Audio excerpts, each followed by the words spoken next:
दिल्ली धीरे धीरे झीलों का शहर कहलाएगा।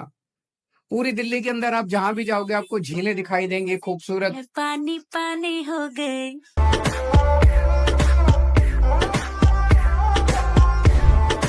मैं पानी पानी हो गई,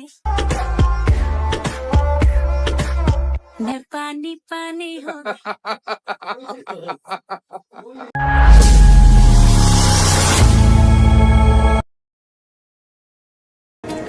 पूरे दिल्ली में हम 380 झीलें बना रहे हैं, लेक्स। दिल्ली धीरे धीरे झीलों का शहर कहलाएगा। पूरी दिल्ली के अंदर आप जहां भी जाओगे आपको झीलें दिखाई देंगी खूबसूरत, आसपास लैंडस्केपिंग दिखाई देगी। अभी जितनी झीलें 26 झीलें बन के तैयार हो गई हैं। इन झीलों में मैं कई झीलों पे होके आया। अब वहां पे इतनी हरियाली है झीलों के चारों तरफ, इतना खूबसूरत वातावरण है, इतनी शुद्ध हवा है। नमस्कार दोस्तों, क्या होता अगर मैं देश का प्रधानमंत्री होता तो।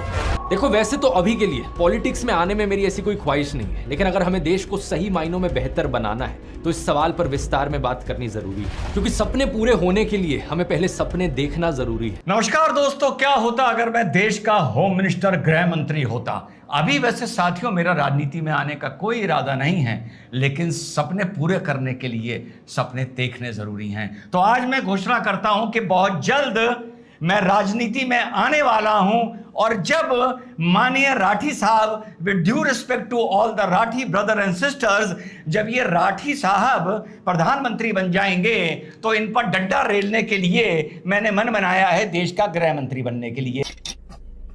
लेकिन शर्त इतनी होगी कि जब यह गृह मंत्री प्रधानमंत्री से मिलने जाएगा तो अंदर से जो चीखने की आवाजें आएंगी तो एनएसजी कमांडोज अंदर नहीं आएंगे, क्योंकि वो गृह मंत्री के अधीन होंगे। जब कम बकवास करेगा तो नोकदार जगह का इस्तेमाल करूंगा, लेकिन जब ज्यादा बकवास करेगा तो ठुड्डे का इस्तेमाल करूंगा।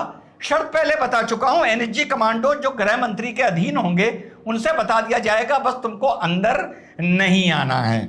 और जब कभी कभी घर में बैठ के बोर हो रहा हूंगा, शराब पी लूंगा, नशे में धुत होऊंगा, तो अपने प्रधानमंत्री से मिलने जरूर जाऊंगा, इस लाठी के दम पर अपनी एनर्जी रिलीज करने के लिए। तो आज का वीडियो बड़ा इंटरेस्टिंग है। जब भाई साहब होंगे प्रधानमंत्री तो मैं होऊंगा गृह मंत्री। आगे इन्होंने प्रॉमिस किया है कि 2022 तक ही डबल कर देंगे नंबर ऑफ हाईवेज को, और एयरपोर्ट्स को भी डबल कर देंगे। अब ये मैंने अनक्लियर की कैटेगरी में इसलिए डाला है दोस्तों, क्योंकि क्या हमें सही में जरूरत है और हाईवेज की, क्या हमें सही में डबल हाईवेज की जरूरत है, डबल एयरपोर्ट्स की जरूरत है? क्या सोच है रे तेरी, मानना पड़ेगा।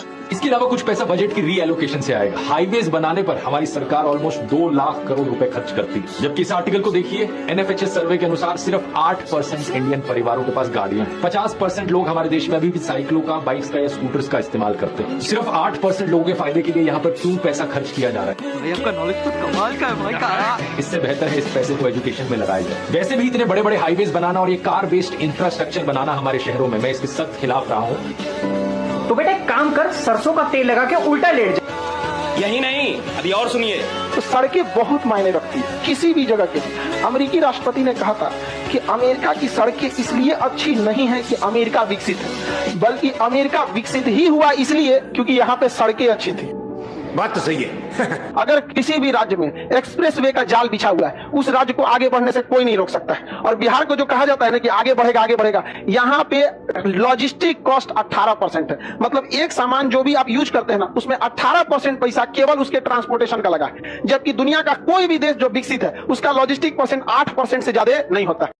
भाजपा के 2024 चुनाव प्रचार की छतें लिखते रहे गाइस। पहले डेटा लिख होते थे, तब मोदी के कुछ नहीं बोले, अब पेपर लिख हो रहे हैं, तब मोदी के कुछ नहीं बोले, तो छत लिखो। तो उसको लोकतंत्र काहे कह रहे हैं, उसको लीकतंत्र काहे घोषित कर देते हैं। ना खाऊंगा ना खाने दूंगा, अरे राम के घर तक मुझे घूस खाई है लोगों ने। क्या आप भी इस काली भैंस के बहकावे में आ गए जो सच को उसी तरह छुपा रही है जिस तरह अपने चेहरे की काली को? आइए जानते हैं इसका काला सच। सबसे पहला सच कि राम मंदिर के गर्भगृह में जहां राम लला विराजमान है वहां पर पानी की एक बूंद भी नहीं टपकी है। दूसरा सच, गर्भगृह के पूर्व दिशा में एक मंडप है जिसे गूढ़ मंडप कहा जाता है, जिसके सेकंड फ्लोर पर निर्माण का काम चल रहा है, और छत के जिस हिस्से पे गुंबद लगाना है वो हिस्सा खुला हुआ है। मतलब छत लीक नहीं करी है, आसमान से पानी सीधा नीचे आया है, क्योंकि छत का वो हिस्सा खुला हुआ है जहां पर गुंबद लगाना है। जब छत का निर्माण काम पूरा हो जाएगा, गुंबद लगा दिया जाएगा, तब छत पूरी तरह से पैक हो जाएगी। तीसरी और सबसे महत्वपूर्ण बात कि राम मंदिर हिंदुओं के पैसों से, राम मंदिर ट्रस्ट द्वारा बनाया जा रहा है, ना कि सरकारी खजाने से, जिसमें घूस खाने जैसा कोई विकल्प हो। क्या अब भी आप इस काली भैंस पर भरोसा करेंगे जो उन लोगों के तलवे चाटती है जिन्होंने इसका चारा खा लिया था? जब साहब परीक्षा पे चर्चा कर रहे थे तो पूरा देश चुप था। अब जब पूरा देश परीक्षा पे चर्चा कर रहा है, पेपर लीक पे चर्चा कर रहा है, तो साहब चुप है। गजब के अवतारी पुरुष है। जी मोहतरमा, जांच हो रही है और जो चीजें सामने आ रही है उसमें भी कांग्रेस का ही हाथ बताया जा रहा है। महाराष्ट्र में उद्धव ठाकरे का एक सहयोगी पकड़ा गया जो कि कांग्रेस में काम करता है। जैसे छपरी जो झारखंड के अंदर कांग्रेस कार्यालय में कांग्रेस के कार्यकर्ता पकड़े गए हैं जिन्होंने पेपर लीक किए थे, उन पे भी थोड़ा सा भौंक लो। पर नहीं, तुम्हारी जॉब ही मोदी जी की बुराई करना है। छपरन चमची, you are damn illogical. Delhi के दर्द में रोशनी लाइव हूं आप सबके बीच। पेपर लीक सरकार पेपर लीक करवा के लाखों युवाओं के भविष्य के साथ खिलवाड़ करने वाली सरकार के खिलाफ संसद घेराव का कार्यक्रम आज इंडियन यूथ कांग्रेस के कार्यकर्ता कर रहे हैं। अभी बदत है भाई, अभी बदत है।